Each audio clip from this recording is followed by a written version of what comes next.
ચાલો આજે વાત કરીએ ભારતના શિક્ષણ તંત્રમાં આવેલા એક બહુ મોટા બદલાવની. આપણે ઊંડાણપૂર્વક સમજીશું રાષ્ટ્રીય શિક્ષણ નીતિ 2020ને.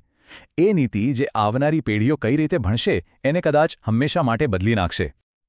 34. આ માત્ર કોઈ આંકડો નથી, પૂરા 34 વર્ષ. આટલા લાંબા સમય પછી ભારતની શિક્ષણ નીતિમાં એક મોટો આમૂલ પરિવર્તન આવ્યો છે. જરા વિચારો, આટલા સમયમાં તો એક આખી પેઢી જૂની સિસ્ટમમાં જ ભણી ગણીને મોટી થઈ ગઈ. તો સ્વાભાવિક છે કે સવાલ થાય કે આખરે 34 વર્ષ પછી આવેલા બદલાવમાં એવું તો શું નવું છે? કયા એવા મોટા સુધારા છે જે આપણા આખા એજ્યુકેશન સિસ્ટમ પર અસર કરશે? ચાલો આજે આ જ સવાલોના જવાબ મેળવીએ. તો આપણે આખી વાતને સ્ટેપ બાય સ્ટેપ સમજીશું. પહેલાં જોઈશું કે આ બદલાવ કેમ આવ્યો, પછી સ્કૂલનું નવું સ્ટ્રક્ચર કેવું છે, શિક્ષણમાં બીજા કયા મોટા ફેરફાર છે, હાયર એજ્યુકેશનમાં શું નવું છે, અને હા, છેલ્લે આ બધું સહેલાઈથી યાદ રાખવા માટે એક મસ્ત ટ્રીક પણ છે. ચાલો તો શરૂઆત કરીએ એકદમ બેઝિકથી.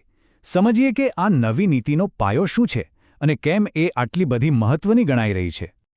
ઓકે, તો અમુક મુખ્ય વાતો ફટાફટ જાણી લઈએ. આ નીતિ આવી 29 જુલાઈ 2020ના રોજ. એણે જગ્યા લીધી 1986ની જૂની પોલિસીની. આનો જે આખો ડ્રાફ્ટ છે એ ડૉક્ટર કે કસ્તુરીરંગનની અધ્યક્ષતાવાળી કમિટીએ તૈયાર કર્યો હતો. અને હા, એક બહુ મોટો સાંકેતિક ફેરફાર પણ થયો. જે MHRD એટલે કે માનવ સંસાધન વિકાસ મંત્રાલય હતું, એનું નામ બદલીને ફરીથી શિક્ષણ મંત્રાલય કરી દેવામાં આવ્યું. હવે આવીએ એ ફેરફાર પર જેની ચર્ચા કદાચ સૌથી વધુ થઈ છે. આપણી જે વર્ષો જૂની 10+2 સિસ્ટમ હતી ને, એ હવે ભૂતકાળ બની ગઈ છે. એની જગ્યાએ હવે આવ્યું છે એક બિલકુલ નવું ફ્રેશ સ્ટ્રક્ચર. આને આ નવું માળખું છે 5+3+3+4. આની પાછળનો આઈડિયા એ છે કે બાળકના શરૂઆતના વર્ષોના ભણતર પર વધુ ફોકસ કરવામાં આવે. ચાલો આને જરા તોડીને સમજીએ.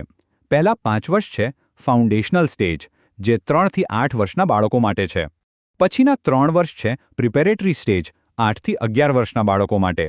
એના પછીના 3 વર્ષ એટલે મિડલ સ્ટેજ, 11 થી 14 વર્ષની ઉંમરના.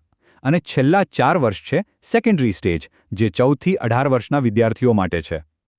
તો આ તો થઈ સ્ટ્રક્ચરની વાત, પણ વાત અહીં પૂરી નથી થતી. આ નીતિમાં અમુક બહુ મોટા ટાર્ગેટ પણ સેટ કરવામાં આવ્યા છે. એવા ટાર્ગેટ જે સીધા ફંડિંગ અને ક્લાસરૂમમાં ભણાવવાની પદ્ધતિ પર અસર કરશે. અને આ ટાર્ગેટમાંથી એક છે GDPના 6%. હા, દેશની કુલ GDPના 6% જેટલો ખર્ચ શિક્ષણ પાછળ કરવાનો લક્ષ્યાંક છે. આ ખરેખર એક બહુ મોટો આંકડો છે, અને જો આ લક્ષ્ય સિદ્ધ થાય તો એજ્યુકેશન સેક્ટરમાં કેટલું મોટું રોકાણ આવશે એનો અંદાજ લગાવી શકાય છે. આ સિવાય કેટલાક લાંબા ગાળાના ગોલ્સ પણ છે, જેમ કે 2030 સુધીમાં શાળાકીય શિક્ષણમાં ગ્રોસ એનરોલમેન્ટ રેશિયો એટલે કે GER 50% સુધી પહોંચાડવો, અને 2035 સુધીમાં આ જ આંકડાઓ હાયર એજ્યુકેશન એટલે કે ઉચ્ચ શિક્ષણમાં પણ 50% સુધી લઈ જવાનો ટાર્ગેટ છે. અને હવે એક એવો સુધારો જે ભાષા સાથે જોડાયેલો છે અને બહુ જ મહત્વનો છે.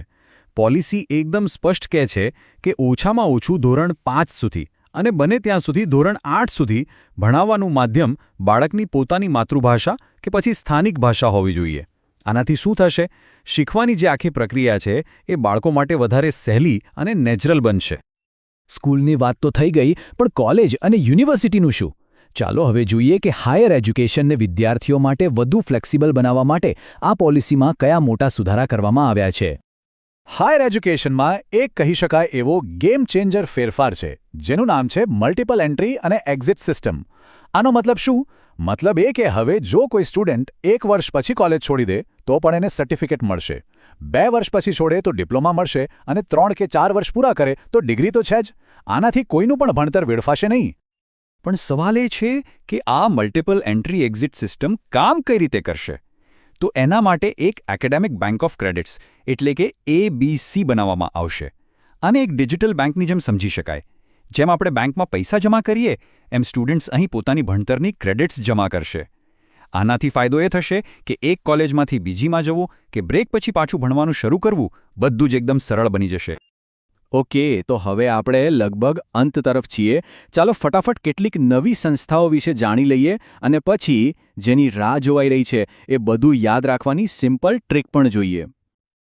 આ નવી શિક્ષણ નીતિ હેઠળ કેટલીક નવી બોડીઝ પણ બનાવવામાં આવશે, જેમ કે સ્ટુડન્ટ્સના એસેસમેન્ટ માટે પરખ, હાયર એજ્યુકેશનને રેગ્યુલેટ કરવા માટે NHERC, મલ્ટીડિસિપ્લિનરી એજ્યુકેશન અને રિસર્ચ માટે મેરુ અને દેશમાં રિસર્ચને પ્રોત્સાહન આપવા માટે NRF. હા, આ શોર્ટકટ્સ સ્પર્ધાત્મક પરીક્ષાઓની તૈયારી કરતા લોકો માટે તો ખાસ કામના છે. મને ખબર છે, આટલી બધી માહિતી પછી બધું યાદ રાખવું થોડું મુશ્કેલ લાગી શકે, પણ ચિંતા ના કરશો. આખી પોલિસીનો સાર યાદ રાખવા માટે એકદમ સિમ્પલ ટ્રીક છે. અને એ ટ્રીક છે 3M. યાદ રાખજો, 3M. પહેલો M એટલે મધર ટંગ, એટલે કે માતૃભાષામાં શિક્ષણ પર ભાર.